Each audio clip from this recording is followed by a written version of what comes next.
In this economy, sometimes you just can't afford to keep buying the name brand all the time, so you gotta switch to the off-brand.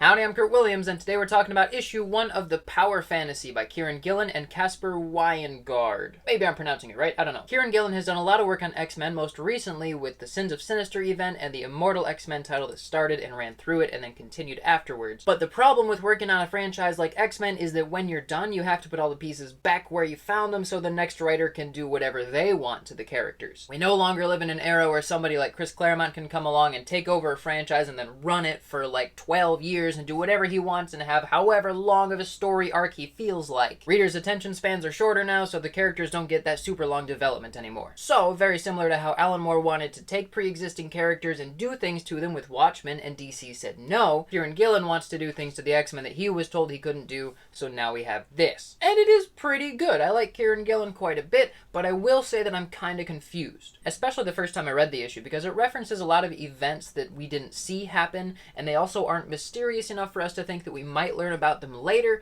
They're referenced in a way that makes me think that I missed a pre-existing series, and this is just a follow-up series. There's a reference to whatever happened in Cuba, the Second Summer of Love, the Signal, capital S, and Tokyo is mentioned with quite a bit of sadness, but we don't know why. And sometimes if you treat these past events with enough ominous reverence, then we feel like we might learn about it later, but there's not enough attention being paid to it right now that makes me think that I might get to learn more about it later, so it's just backstory that I missed, and I feel lost. But I'm getting ahead of myself. The premise of this story is that there are 6 superpowered people on planet Earth, and they live in kind of a situation similar to mutually assured destruction, where they know that if they fight each other, they're going to end up destroying the planet because of their power. One of which is this guy, Etienne, who's basically Professor X. He seems to be psychic, and he's like Omega mutant level psychic. And then we got this guy, Heavy, who's basically the Magneto character in this story. He's got levitation powers, or maybe gravity powers, I don't know, it's basically Magneto. However, the power dynamic is not as simple as Professor X versus Magneto. We also have this character, Valentina, who says that she's an angel, but I think she might just be exaggerating, and she's just one of these mysteriously superpowered individuals, and she kind of fills the role of Phoenix, maybe, or Storm. She's just vaguely incredibly powerful, kind of like Phoenix. There's also Eliza, Masumi, and the Magus, 3 other superpowered beings, and those 6 seem to be the most powerful people on this planet. Furthering the parallel to X-Men comics, there's also these people who have powers, but they're not as powerful, so they're just like low-level mutants, but they can't say mutants because it's not X-Men, right? Now, just like every good X-Men comic, or really every good superhero comic, we have to deal a lot with the ethics of superpowers in this series. We're thinking about,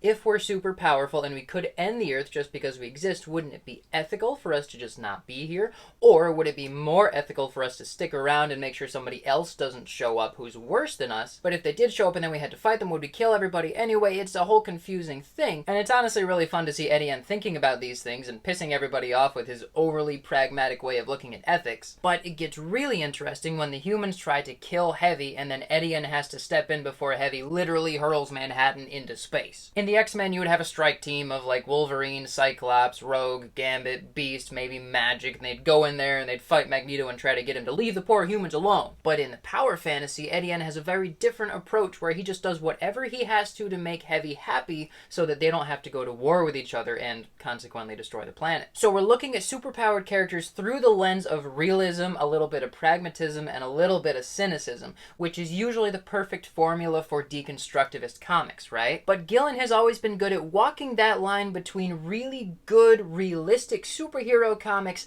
and full-on deconstructivist comics like The Boys and Watchmen, where everybody is just a scumbag because they have power and power corrupts. That's what we're used to when we think about deconstructivist comics, right? And that's not what this is. However, I wouldn't exactly say this is the freshest narrative ever. We have a ton of these almost deconstructivist stories by not only Gillen, but by Mark Miller, Brian Michael Bendis, Jonathan Hickman, Robert Kirkman. There's a bunch of these stories. So honestly, I'm kind of burned out on this type of story. I'm not that excited about the premise of mutants who can have real-life consequences. Because I don't know, dude, I've seen this one before. But I love the tone, I love the characters, and I love the dialogue, and I'm definitely going to stick with the series and see where it goes. Mostly because Caspar Wijngaard's art in this series is phenomenal. Just look at this first page. When you first open the comic, you get this splash page of 1966 New York, and it is so colorful. What I really love about it is the effect it gives off where it's almost painted. It's like pop art and it looks thrown together with a ton of kinetic energy, but it's just subtle enough that you feel it without noticing it. So you end up with this sense of vibrance, like the whole city is alive, and that's a fantastic feeling to have when you first open a comic book, because it's really hard to accomplish that. And your eye just wanders through all of this glorious art until you finally end up at the bottom corner where the first thing that's said is,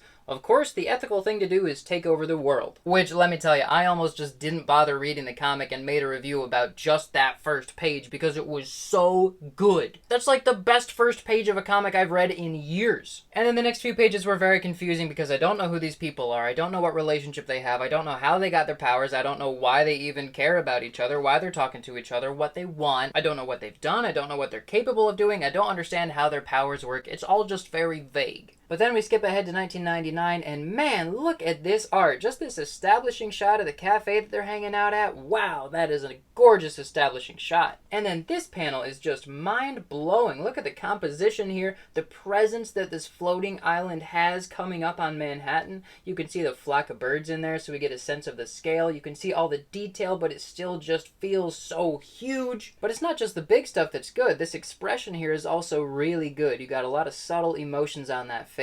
And I love the effect that they have where his blunt is constantly levitating because he's just too lazy to hold it up himself. Sometimes we do get a weird coloring effect, like we almost get that 1996 computer generated colors type effect. Like this satellite here looks a little out of place, like it's computer generated next to all this super organic drawing. And I get the same effect on this page here. It just makes me feel uneasy, like it doesn't fit in with the rest of things. And maybe that's the point, I don't know. And I would love to show you some of the art from the end of the issue because it's really cool as well, but I don't want to give away what happens because it is a big surprise. On top of the art, the lettering also really lends to the tone of the story, and the design work on the title pages is really great. I'm not entirely sure what's going on with all these power buttons, but maybe that'll mean something to us later. So, in conclusion, I'm not entirely blown away yet, but I'm definitely intrigued, and I like it enough that I'm definitely going to keep buying it. It's got drama, it's got science fiction, it's got a lot of ethical discussion, so if you're looking for an intellectual sci-fi comic, then this is a great one for you. I'm going to rate issue 1 of the Power Fantasy a high 8 out of 10. Because like I said, I'm not blown away, but I do like it quite a bit. It's worth buying, especially when you consider it's basically X-Men with real-life consequences, and it's only $4 per issue instead of $6 per issue, which is what X-Men has been. So if you haven't read it, you should. Go grab a copy from your local comic store, and if you have read it,